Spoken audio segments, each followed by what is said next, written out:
serving up a warm dish of the Triad's culinary fare, here's your weekly helping of food, news, and views. This is the man who ate the town.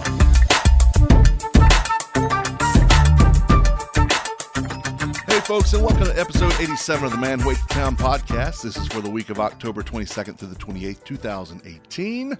My name is Tim Beeman, and I am opening the recipe box.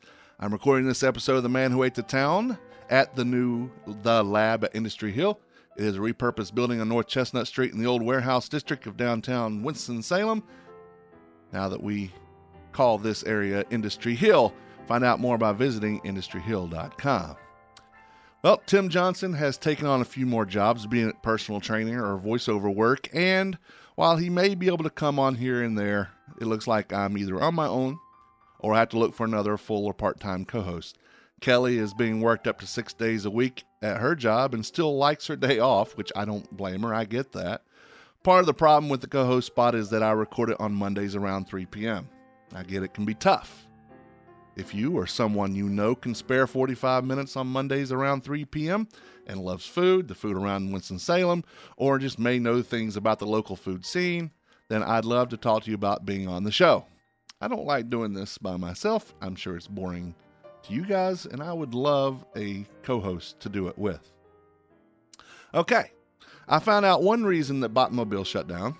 The owner, Chef Matt Pleasance, is going to be the executive chef at the new Earl's that is coming up around the corner from us. I have a meeting with reps from Earl's this Wednesday morning. If I see Matt there, I'm going to ask him about trading them off. I will find out more about the restaurant and report back to you all. On November 3rd, the Ardmore Neighborhood Association will be having a chili cook-off at the Miller Recreation Center from 4 to 7 p.m. There are two categories, meat and veggie. Cooks are asked to prepare 2 gallons of chili. Samples will be available for free, and bowls will be sold for $1. Takeout is available. Cooks are asked to also bring their own chili.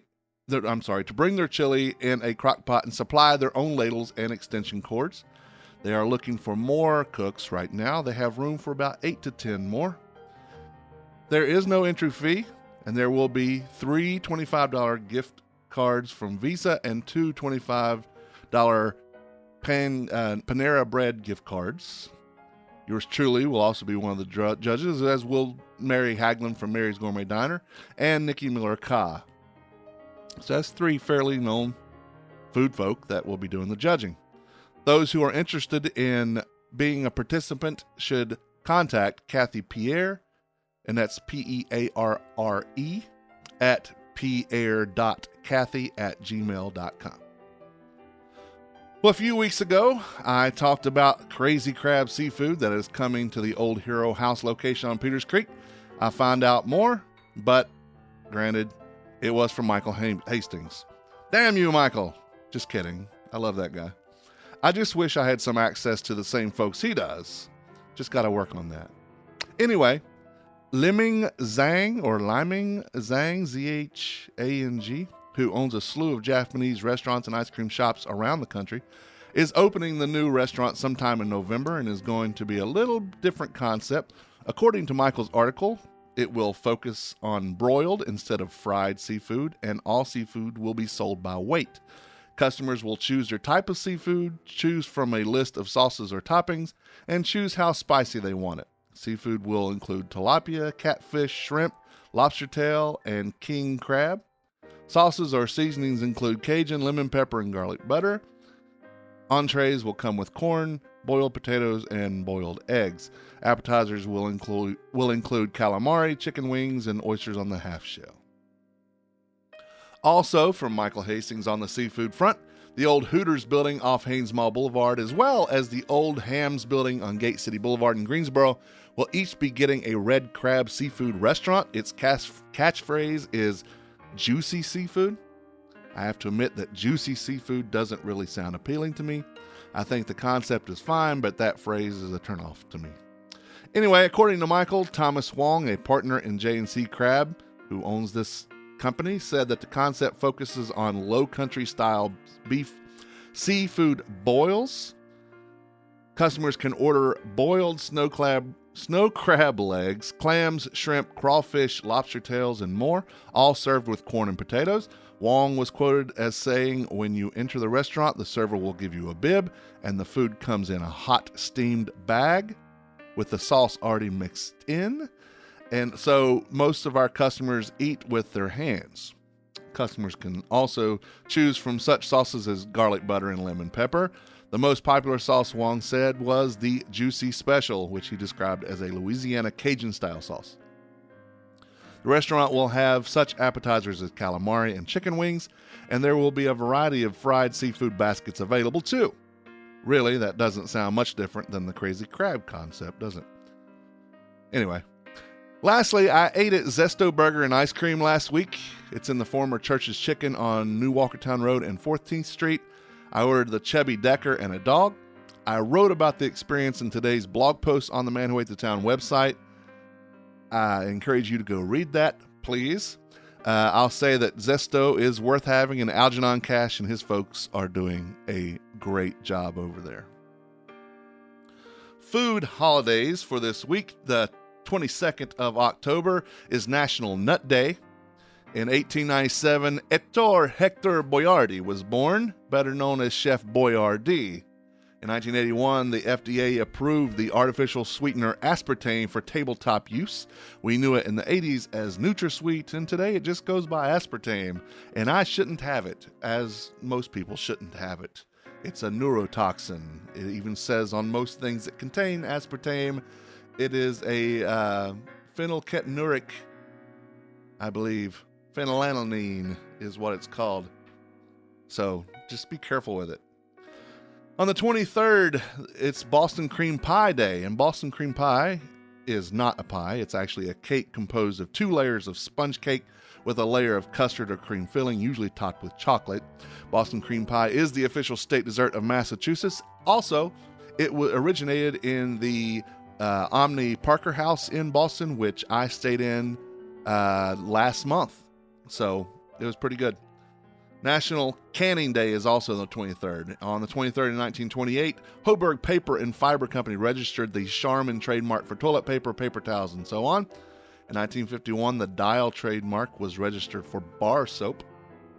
The 24th is U.S. Food Day, a day to resolve to make changes in our own diets and to take action to solve food-related problems in our community at the state, local, and national level. World Tripe Day. And I've had tripe before, and I like it. It sounds like it'd be gross. You know, it's one of those awful things, OFFEL. But I liked it fried. It's also National Bologna Day, or Bologna Day, and it's Good and Plenty Day. And, of course, Good and Plenty is a brand of licorice candy coated in pink and white hard candy shells. On the 24th in 1911, Nathaniel Wyeth was born. He was a chemist and inventor. He patented the PET, which is a polyethylene something or other that I won't bother to butcher on this show. Basically, it was the first plastic strong enough to use to bottle carbonated beverages. The 24th in 1929 was Black Thursday, the first day of the panic-driven stock market crash that precipitated the Great Depression. On the 24th in 1938, the 40-hour work week went into effect in the United States under the Fair Labor Standards Act. 10/25 is World Pasta Day and National Greasy Foods Day. Big difference. In 1905, on the 25th, J.J. McLaughlin Limited is incorporated in Toronto, Canada, to produce a new beverage called Canada Dry Ginger Ale. On the 25th of 1927, Crosby Field of Brooklyn, New York, received patents for a cleaning pad and a scrubbing device. They're known as Brillo pads, and the patent assigned to Brillo Manufacturing Company. On the 25th of 1955, the first microwave oven, the RL1, for home use was introduced by the Tappan Stove Company. It cost about $1,200. That's a lot of money back in the 50s. On the 25th in 2005, the European Court of Justice ruled that feta cheese is a traditional Greek product that deserves protection throughout the European Union's 25-nation bloc. Non-Greek European feta producers will not be allowed to call their product feta. In 2005, all that happened in 2005. I apologize. On the 26th of October, it's Mincemeat Pie Day and National Pumpkin Day. On the 26th, in 1854, C.W. Post, that's Charles William Post, was born. He founded the Postum Cereal Company in 1895, renamed it General Foods Corp. in 1922 to manufacture Postum cereal beverage. I don't know what the beverage was. In 1897, they did Grape Nuts. In 1904, they did Post Toasties, originally called Elijah's Manna. Well, whatever that means. All right, on the 27th, it is American Beer Day, and, that's one of my favorite days. The source for that is unknown, but possibly related to the passage of the Volstead Act on October 28th of 1919, implementing national prohibition. National Beer Day, incidentally, different than American Beer Day, is April the 7th. It's also, the 27th is also Etiquette Day because Emily Post was born on that day in 1872. In 1858, Roland H. Macy opened R.H. Macy Dry Goods on the corner of 6th Avenue and 14th Street in New York City. First day sales were $11.06, but into the first year, sales totaled almost $90,000. By 1877, R.H. Macy and Company had become a full-fledged department store occupying 11 adjacent buildings. And we all know it today for their parade and their Macy's department store. On the 28th, it's National Chocolate Day, National Wild Foods Day. On the 28th in 1919, the Volstead Act was passed, which enforced the 18th Amendment prohibiting the sale of alcoholic beverages. It went into effect on January 16th, 1920. That's your food, holidays, and history for the week. Sorry, I stumbled all through that. Thanks to James Ehler at foodreference.com for his compiling of the holidays in history. The Man Who Ate the Town podcast is part of the Less Desirables podcast network. Along with this podcast, you can listen to the Less Desirables, the Beer Dads, Fan Interference, and Apartment 5B, which is Irrational Conversations with the Cool Breezes of Anytown, USA. You can find all these podcasts and their latest episodes on our network website and directory, tldpodnetwork.com. If you have the Amazon Echo or Echo Dot, you can enable any pod skill and ask Alexa to have any pod play the Man Who Ate the Town podcast or any of the others. We'd greatly appreciate it if you visit our sponsors, Delicio's Italian Restaurant, located 301 Brookstown Avenue. Italian food like you're sitting in Naples. Went by to see Tony Delicio's, and there's some plans in the works that may involve a couple of changes to the schedule and the menu, but they are going to be closed in sometime in the next little bit to redo their bar area. They're going to improve on their tap selection and their wine selection. And again, keep listening to this and reading the blog, because I'm sure when we know exactly what's happening with the menu items and the menus themselves, I will be announcing that. They're open from 11 a.m. to 9 p.m. Monday through Thursday for now, and 11 a.m. to 10 p.m. on Fridays and Saturdays. Check them out on Instagram and on Facebook. Washington Perk and Provision Company is located at 301 West 4th Street. The Perk just announced that they are carrying Lundberg rice cakes. They own Wolfie's Custard and have a plethora of that all year round. Larry's Beans Coffee, they're one of the few places that sell that. You can get eggs, milk and cheese, condiments, beer, bread, and wine. Beer and wine, the Perk has everything there. Washington Perk, better than a convenience store, but not quite a grocery store. Again, located 301 West 4th Street, downtown. Facebook.com/Washington Perk. Instagram, they are Washington Perk WSNC. Washington Perk _ WDTWS, downtown Winston-Salem.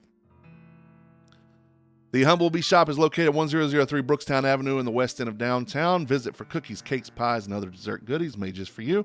She makes everything carefully from 100% from scratch. The Humblebee Shop wants to challenge your perception of scratch made and leave you with an experience you couldn't possibly forget. For more information, follow them on Facebook and Instagram, and visit thehumblebeeshop.co. That's SHOPPE.co.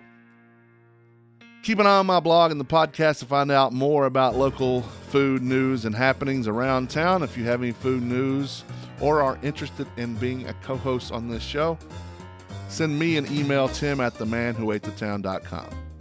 Like us on Facebook. On Twitter, we are manwho8thetown. On Instagram, we are man08thetown. My name is Tim, and I'm closing the recipe box. Until next time, thank you for reading, and thank you for listening. Bon appetit. The views and opinions stated by me or any of my guests are solely those of ours and do not necessarily reflect the opinions of our hosting companies, distributors, enemies, friends, or relatives.